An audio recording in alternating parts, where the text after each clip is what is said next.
రంగారెడ్డి జిల్లాలో ఏసీబీ అధికారులు తనిఖీలు నిర్వహించారు. తనిఖీలో తూనికలు కొలతలు శాఖ అధికారిని ఉమారాణిని టెక్నికల్ అసిస్టెంట్ మల్లేశంను ఏసీబీ అధికారులు 10,000 రూపాయల లంచం తీసుకుంటుండగా రెడ్ హ్యాండెడ్ గా పట్టుకున్నారు.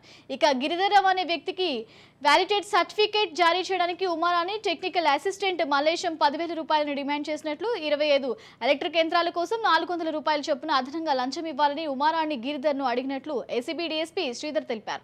ఇక బాధితుని ఫిర్యాదు అందుకున్న ఏసీబీ అధికారులు అక్కడికి చేరుకొని ఉన్నపలంగా మల్లేశంను పట్టుకున్నట్లు ఆయన తెలిపారు.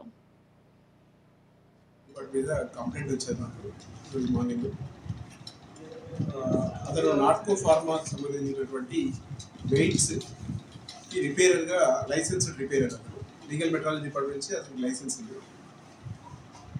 అతను ఆల్రెడీ మార్చ్ 1 కి ఈ మార్చ్ 16th కి అయిపోతుంది 1 year అని చెప్పేసి రీవెరిఫికేషన్ అండ్ రీవాల్యుయేషన్ సర్టిఫికేట్స్ అని డిఎల్ఎంఓ గారు ఇస్తారు, అంటే district legal metrology officer.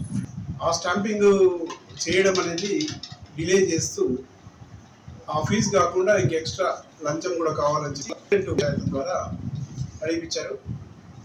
Malleshamu గిరిధం చేస్తూ 7,900 రూపీస్ దాని ఫీ అది ఆన్లైన్లో పే చేశారు. ఎక్స్ట్రా పే చేయాలి. 25 స్కేల్స్ ఉన్నాయి, ఇవి వే స్కేల్స్.